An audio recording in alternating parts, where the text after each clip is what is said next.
आज की क्लास में प्रश्नावली 3.4 का उदाहरण सब कंप्लीट करेंगे। देखिए, इसका उदाहरण भी है, वो काफी इंपोर्टेंट है और अच्छा उदाहरण है। ठीक है, देखिए उदाहरण 11 क्या कहता है, दो व्यक्तियों की आय का अनुपात 9:7 है और उनके खर्चों का अनुपात 4:3 है। यदि प्रत्येक व्यक्ति प्रति महीने में 2000 रुपया बचा लेता है तो उनकी मासिक आय ज्ञात कीजिए। अपने को मासिक आय ज्ञात करना है। तो देखिए, जो दिया है ना वही लिखे हैं। ये यहाँ पर क्या लिखे दिया है, देखिए क्या क्या दिया है। दो व्यक्तियों का आय का अनुपात दिया हुआ है, दो व्यक्तियों की आय का अनुपात वो लिख दिए। तो दो व्यक्ति का आय का अनुपात दिया है, इसमें दो व्यक्ति ने सम्मिलित है, तो उसी तरह लिख दिया कि पहले व्यक्ति का आय 9x। जब भी रेशियो में देना, अनुपात में 3:5 या 3:7 को XY में मानते हैं, जो आप जानते हैं। पहली क्या बोलते हैं, 7वीं 8वीं कक्षा में भी ये सब चीज पढ़ते हैं। तो उसी तरह से लिखे क्या था, पहले व्यक्ति का आय तो 9:7 है, तो 9x मान लिए का आय हो गया 7x। उसी प्रकार अब क्या है कि फिर खर्चा का अनुपात भी दिया है ना 4:3, तो फिर लिखे कि अब दो व्यक्तियों की खर्चा का अनुपात 4:3, तो पहले व्यक्ति का खर्च 4y, क्योंकि x वहां पर माने थे तो यहाँ y में मान लीजिए, और दूसरे व्यक्ति का खर्च यहाँ पर 3y कर लीजिए। ठीक है, तो 3y, तो पहले व्यक्ति का खर्च 3y और दूसरे व्यक्ति का खर्च, पहले व्यक्ति का खर्च 4y और दूसरे व्यक्ति का खर्च 3y। तो इस तरह से मान लेते, कोई भी आप 4 ले सकते हैं, के में मान लीजिए, बी में मान लीजिए, या mn में मान लीजिए, जो आपको अच्छा लगे। तब फिर क्या दिया है कि चूंकि प्रत्येक व्यक्ति का बचत, या मतलब प्रत्येक व्यक्ति का जो है वो बचत है 2000। तो देखिए, बचत बराबर होता है आय माइनस खर्च। आय माइनस खर्च बराबर होता है बचत। ठीक है, बचत बराबर क्या होता है, आय माइनस खर्च बराबर बचत। तो आय पढ़ाइए, आय इसका कितना है, पहले व्यक्ति के लिए काम करते हैं। पहले व्यक्ति के लिए आय, तो आय इसका है 9x माइनस खर्च पहले व्यक्ति का 4y बराबर बचत। तो दोनों का वही ना है, क्योंकि देखिए क्या बोला है कि प्रत्येक व्यक्ति प्रति महीने में 2000 बचाता है, तो मतलब हर एक व्यक्ति 2000 बचा रहा है, इसके लिए भी 2000 होगा ना, और उसके लिए भी होगा 2000। तो इसको आप इक्वेशन नंबर 1 मान लीजिए। और फिर दूसरे व्यक्ति के लिए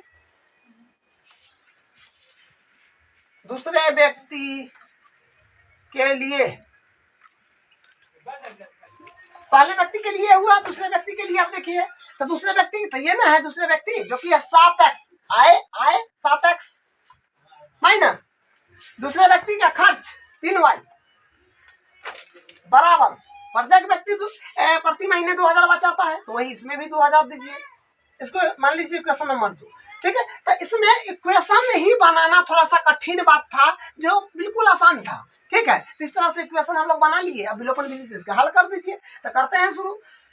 तो देखिए, इसमें क्या काम करिए, इसका 3 से इसमें गुना कर दीजिए, इसका 4 से इसमें गुना कर दीजिए, और समीकरण को आप क्या कीजिए, जोड़ दीजिए, बात आपका बन जाएगा। ठीक है, वही कर रहे हैं, लिखेंगे समीकरण 1 गुने एक्कर गुणांक से m है, एक्कर गुणांक से m है, क्योंकि हम y काटना चाह रहे हैं। इसमें थोड़ा सा ज्यादा कैलकुलेशन, इसलिए y को ले रहे हैं। आपको x का काटने का मन x के भी काट सकते हैं, कोई दिक्कत नहीं है। समीकरण 1 में हम गुना कर रहे हैं एक्कर वाला y के गुणांक से, जो 3 है। समीकरण 1 में 3 से गुना घटाएंगे, समीकरण अब 2 में 4 से गुना करिएगा, समीकरण 2 गुने 4, मतलब समीकरण 1 में 3 से गुना कर देंगे, समीकरण 2 में 4 से गुना करेंगे, माइनस कर देंगे, अपना काम सेटल हो जाएगा। तो समीकरण 1 में 3 से गुना करना है, तो इसमें 3 से गुना करिए, 3 से, तो नतिया 27 माइनस 4 तिया 12 y बराबर 3 दूनी 6 माइनस 6000। समीकरण 2 में 4 से, तो 4 7 28x माइनस का 4 तिया 12y बराबर 4 में फिर करिएगा 2000 से, तो 4 दूनी 8000। ठीक है, बस घटा रहे हैं, साइन चेंज करना पड़ेगा। तो माइनस है तो प्लस माइनस, ई तो कट गया भाई। तो यहाँ से कितना बचेगा, माइनस का x बराबर इधर बचेगा माइनस का 2000, माइनस माइनस प्लस कर लीजिए, x बराबर आ गया 2000। ठीक है, x बराबर आ गया है 2000। ठीक है, x बराबर 2000 आ गया है, लेकिन आपने पूछा है मासिक आय ज्ञात कीजिए, तो मतलब आपको आय ज्ञात करना है। तो आय ज्ञात करने के लिए क्या करेंगे, पहले व्यक्ति का आय और दूसरे व्यक्ति का आय निकाल लेंगे। ठीक है, कैसे लिखेंगे, अतः पहले व्यक्ति का आय, तो पहले व्यक्ति का आय जो कि है 9x, तो यानी 9 गुने x की जगह रखिएगा 2000, 2000 आया है। ठीक है, तो गुना करिएगा 9 दूनी 18, तो यानी अपने पास क्या मिलेगा, 9 दूनी 18 यानी 18,000 रुपया। तो पहले व्यक्ति का आय हो गया 18,000 रुपया, और दूसरे व्यक्ति का आय, दूसरे व्यक्ति का आय, तो दूसरे व्यक्ति का आय मतलब 7x, तो 7 गुने x मतलब 7x है, दूसरे व्यक्ति का आय मतलब 7x, तो 7 गुने x का वैल्यू तो आया है 2000, तो 2000, तो 7 दूनी 14,000 रुपया हो गया। ठीक है, सिर्फ आय पूछा था, आय अपने को पूछा था, तो हम दोनों व्यक्ति का आय निकाल लिए। अगर आपसे खर्चा पूछे तो इसमें मान पुट कीजिएगा y वाला में। उदाहरण 12 है, विलोपन विधि का प्रयोग करके निम्नलिखित समीकरण के सभी संभव हल ज्ञात कीजिए। इसको विलोपन विधि से हल करना है, तो करते हैं शुरू। इसको समीकरण 1 मान लीजिए, इसको समीकरण 2 मान लीजिए। ठीक है, देखिए समीकरण 1 में हम सिर्फ क्या करते हैं, 2 से गुना करा देते हैं, ताकि x का गुणांक बराबर हो जाएगा तो कट जाएगा। ठीक है, तो यहाँ पर लिखेंगे समीकरण 1 गुने 2 माइनस समीकरण 2, मतलब समीकरण 1 में 2 से गुना करके समीकरण 2 घटा देंगे, अपना काम सेटल हो जाएगा। ठीक है, यहाँ से लिखेंगे इसमें 2 से गुना करना है, तो 2 दूनी 4x प्लस 2 तिया 6x बराबर 4 दूनी 8, नीचे है वो एडिटिज 4x प्लस 6y बराबर 7। देखिए ये दोनों कट रहा है, माइनस करिएगा दोनों कटेगा, ये कट गया ये कट गया, तो इधर तो 0 बचा ना, कट गया, तो यहाँ घटाइएगा तो आएगा, सॉरी यहाँ पर 8 दूनी 16 होगा। ठीक है, 8 दूनी 16 यहाँ पर होगा, तो घटाइएगा तो 9 आ जाएगा। ठीक है, 16 में से 7 गया तो 9। हाँ, तो देखिए यहाँ पर क्या है कि 4x और y कट गया है, और ये जो है समीकरण गणितीय रूप से गलत है, क्योंकि 0 बराबर 9 थोड़ी होता है, नहीं होता है तो गलत है। तो ये समांतर रेखा होगा, तो इसका कोई हल विद्यमान नहीं होगा। तो लिख दिए कि यदि समीकरण को हल करते समय x या y चर पूरा कट जाए और समीकरण गणितीय रूप से गलत हो, तो दोनों रेखाएं समांतर होगी, अतः इस समीकरण निकाय का कोई हल नहीं होगा। उदाहरण नंबर 13 है, 2 अंकों की एक संख्या एवं उसके अंकों को पलटने पर बड़ी संख्या का योग 66 है। यदि संख्या के अंकों का अंतर 2 हो तो संख्या ज्ञात कीजिए। ऐसी संख्या कितनी है, देखिए इस तरह का क्वेश्चन आपको प्रश्नावली में कराए थे, उसमें लॉजिक भी समझाए थे। देखिए यहाँ पर लिखेंगे, माना 2 अंकों की संख्या का इकाई अंक x तथा दहाई अंक y है। ठीक है, तो हम मान लिए कि मैंने 2 अंकों की संख्या का इकाई अंक x तथा दहाई अंक y है, तो संख्या क्या होगा, तो लिखते हैं अतः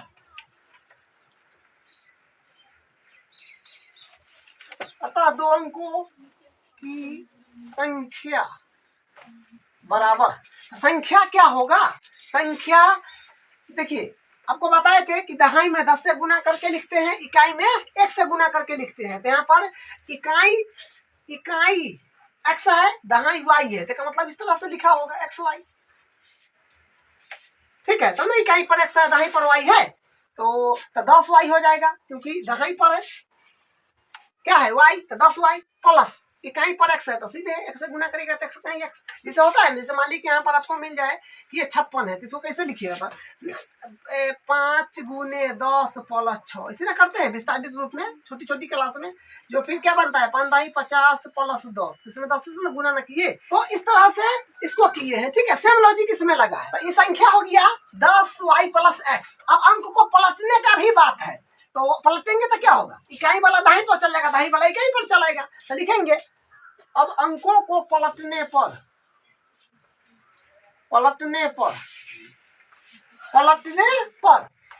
इकाई अंक बदल जाएगा, इकाई अंक हो जाएगा, अभी है x, तो हो जाएगा अब y, इकाई अंक y तथा दहाई अंक x है, तो संख्या क्या हो जाएगा?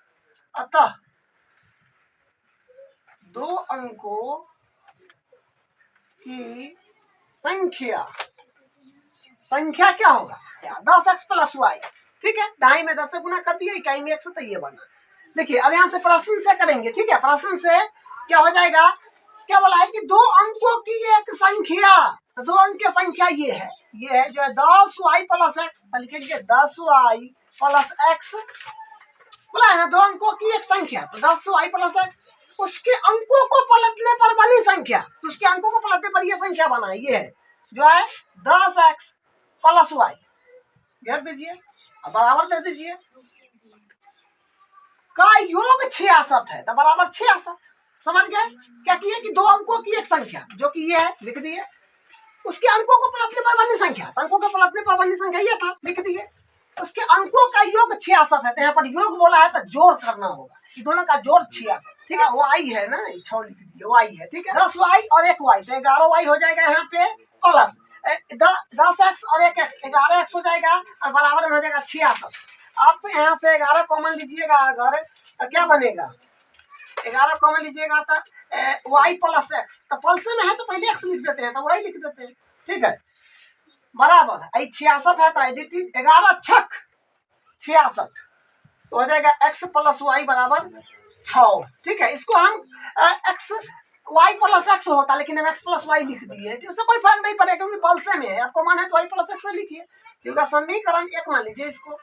अब देखिए आगे क्या बोला गया, यहाँ तक का काम तो हो गया, यहाँ तक का काम हो गया। अब ये देखिए क्या है, यदि संख्या के अंकों का अंतर, अब क्या बोला है, संख्या के अंकों का अंतर, तो संख्या के अंक का अंतर, तो संख्या तो दो सिचुएशन का था, एक xy में था और एक yx में था, इसमें इकाई दहाई हम लोग लिए थे, तो अंतर, तो अब उलटने पर बोला है कि सुलटने पर बोला है, से तो कंप्लीट नहीं है यहाँ पर ना, यदि संख्या के अंकों का अंतर दो है, तो संख्या तो दो प्रकार का है ना, एगो सीधा वाला है, एगो उल्टा वाला है, तो दोनों में आपको अंतर 6 कर दीजिए, बस बात खत्म, क्योंकि यहाँ पर खोला नहीं है पूरा, ये सीधा वाला में कि उल्टा वाला है, तो एगो हो जाएगा यहाँ पर जो है इकाई और दहाई के माने हैं, तो y माइनस एक्स बराबर यहाँ पर हो जाएगा y माइनस एक्स बराबर हो जाएगा, क्या अंतर दो बोला है तो दो हो जाएगा, इसको इक्वेशन नंबर मान लीजिए 2, और एक हो जाएगा x माइनस y बराबर हो जाएगा 2। ठीक है, क्योंकि अंक संख्या तो दो प्रकार का है, एगो सुल्टा है एगो उल्टा है, तो सुल्टा में ही हुआ उल्टा में ही हुआ, क्योंकि खोला नहीं ना था, तो मैं बोला है कि ऐसी कितनी संख्या है, तो इस तरह से करना होगा। इसको मान लीजिए इक्वेशन नंबर 3। अब कैसे करेंगे, एक बार इक्वेशन 1 और 2 को हल कर लीजिए, उसके बाद इक्वेशन 1 और 3 को हल कर दीजिए, आपका फाइनल आंसर आ जाएगा। समीकरण 1 माइनस 2 से समीकरण 1 में से 2 घटा रहे हैं डायरेक्ट, क्योंकि डायरेक्ट बन रहा है बात, तो हो जाएगा x प्लस वाई बराबर 6, और समीकरण 2 है y माइनस एक्स बराबर 2। देखिए माइनस में x और प्लस में x कट गया, प्लस में y प्लस में y, तो 2 बेर y हो गया, बराबर हो गया 6 2 8, यानी यहाँ से y के बराबर अगर हम लोग करते हैं तो 8 बटा 2, यानी y बराबर आ रहा है 4। y का मान समीकरण 2 में या 1 में, जिसमें मान है दीजिए, हम रख देते हैं y का मान समीकरण 1 में, तो लेकिन y का मान समीकरण 1 में रखने पर, y का मान समीकरण 1 में रखने पर, y का मान समीकरण 1 में रखना है, तो रखिए, तो समीकरण एक बार उतार देते हैं, x प्लस वाई बराबर 6, तो y की जगह 4 रखना है, तो x प्लस वाई की जगह 4 2 6 न है, सॉरी 6, तो यहाँ से क्या आएगा, x के बराबर करेंगे तो 6 माइनस 4, तो यानी x बराबर 2 आ रहा है। ठीक है, तो अपने पास संख्या क्या है, 42 आ रहा है। ठीक है, 42 आ रहा है, तो यहाँ से लिखेंगे संख्या, दो अंकों की संख्या कर दीजिए। ठीक है, दो अंकों की संख्या बराबर 42 हो गया। समीकरण हम 1 और 2 से चले हैं, अब 1 2 से, हाँ, अब समीकरण 1 और 3 से चलेंगे, तो बस वही काम करेंगे, फिर समीकरण 1 और 3 को जोड़ेंगे, बात बन जाएगा, तो लिखेंगे समीकरण 1 प्लस समीकरण 3 से, समीकरण 1 और 3 को देखिए क्या है, समीकरण 1 है x प्लस वाई बराबर 6, और समीकरण 3 है x माइनस वाई बराबर 2, तो ये जोड़ रहे हैं ना, जोड़ रहे हैं, डायरेक्ट ही कट गया, तो 2x बराबर 4, तो यानी x बराबर 4 बटा 2, तो यानी x के हम लोग बराबर अगर करते हैं तो ये कटेगा 2 2 4, तो x बराबर 2 आ गया। समीकरण सॉरी x बराबर 2 आ गया, तो x का मान समीकरण 1 में या 3 में, जिसमें मन है रख दीजिए। हम रख देते हैं समीकरण मान लीजिए 3 में, तो लिखेंगे x का मान समीकरण 3 में रखने पर, x का मान समीकरण 3 में रखने पर, समीकरण 3 है x माइनस वाई बराबर 2, तो x के जगह रखना है 2, तो 2 माइनस वाई बराबर 2।